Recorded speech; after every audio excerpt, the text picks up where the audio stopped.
Hello guys! Hello Gemini! Welcome dito sa aking channel, Kapalaran 888 Gemini.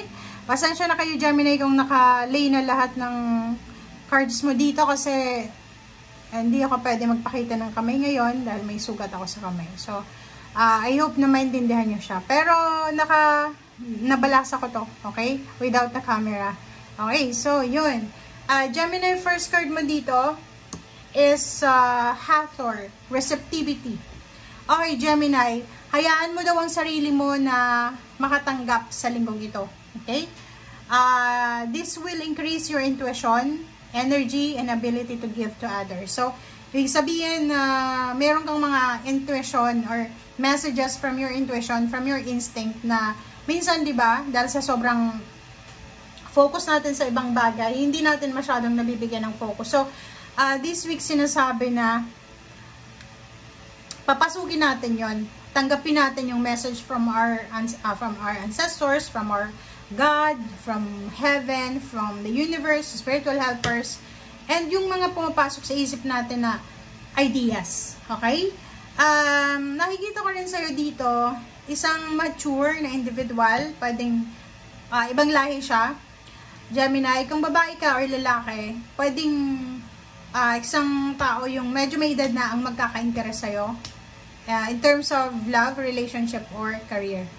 Depende yan sa mga taon kung naka-subscribe ka sa mga, anong tawag doon? Sa mga dating website, parang ganun. So, next then, pwedeng may offer, international offer sa'yo, job offer, or pwedeng merong ino-offer sa'yo ang boss mo, ang CEO, or pwedeng yung supervisor, team leader mo, na relocation job, 'di ba? Yung kailangan magtrabaho pero malayo. So, tanggapin mo siya, 'di ba?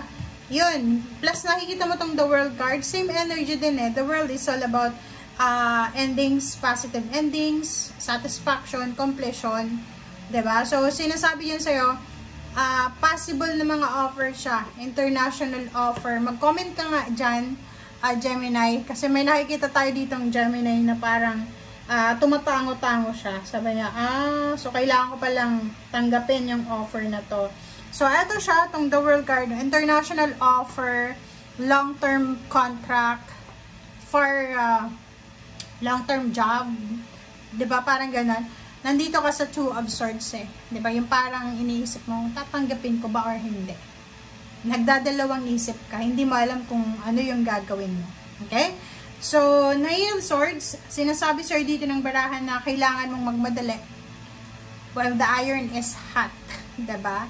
Habang may offer pa, habang may lakas ka pa, may energy ka pa, kailangan mo nang makaalis dito sa restrictions na yan. Ang restrictions na to is yung iba sa inyo, baba yung sweldo nyo eh. Diba? Yung kontrata nyo, sobrang matagal. Pwedeng seaman ka or isa kang nagtatrabaho ka sa mga cruise, 'di ba? Mga waiter, assistant waiter, parang ganun, cabin crew, parang ganun. So, siguro 'di ba, restricted ka, hindi ka pwedeng makalabas or yung oras mo 12 hours ba yung ano nyo? Yung tawag diyan? 12 hours ba yung duty nyo per day for 8 months or 9 months? So, comment down below.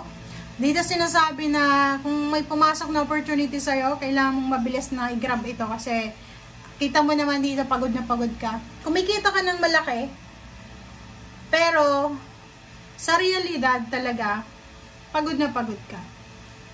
Okay?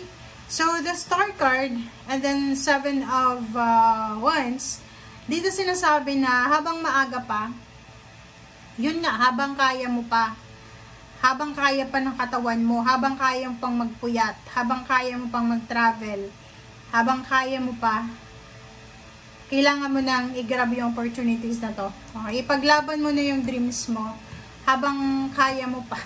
Okay? So, dito naman sa Death card, sinasabi sa'yo dito na transformation, overall transformation.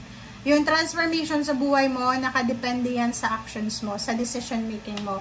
So, ibig sabihin niya, ang ibig sabihin dyan sa'yo, Gemini, na lahat ng pagbabago sa buhay mo, lahat ng ito, pangarap mo, matutupad mo yan eh. Kasi walang question yan sa'yo eh. magaling ka, makasama, masipag ka. Ang problema lang dito, decision making. Yung decision mo kasi, pabago-bago. Kailangan mong transformation, overall transformation. Like dito, tingnan mo at Chariot. Sinasabi sa'yo na, kung gusto mong ma-improve yung buhay mo, kailangan mong gawin na siya as soon as possible. Kung gusto mong umayos yung takbo ng career mo, kung may mga opening sa promotion, yun, mag-inquire ka, magtanong-tanong ka, or paano pa man. Sa usaping relationship din, since katabi niya yung King of Cups, nakikita ko pwedeng in a relationship ka, married, or pwedeng in a relationship may live-in partner ka, boyfriend, girlfriend. Kaso lang, pwedeng nakatali ka sa isang relasyon na hindi mo gusto, or siguro masyadong demanding, masyadong nasasakal ka siguro sa relationship mo. So, nakikita ko siya dito, kailangan mong kumalma. Kailangan mong hanapin yung kalma dyan sa relationship mo. May iba sa inyo dito, pagod na eh. Palaging nag-aaway yung mag-asawa, mag-boyfriend, girlfriend. Nakikita ko siya dito na kailangan mong mag-focus sa career. Huwag kang masyadong nakafocus dito sa relationship mo kasi masyado kang nakafocus sa relationship. Okay? Dito din sa Knight of Swords tsaka sa Eight of Swords, sinasabi sir dito na yun nga, i-grab mo yung opportunity habang maaga pa.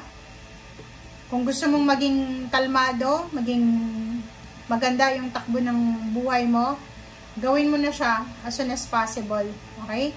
Yung The Star na to, nandito lang naman siya eh. Hanggat hindi mo yan binababa. Anong tawag doon? Hanggat hindi mo sinusuko yung pangarap mo, mananatiling pangarap yan. Okay? And yung The World card plus Death card, kung iisipin natin, positive, negative endings. May kailangan kang tapusin na isang kontrata para makapasok ka sa panibagong kontrata.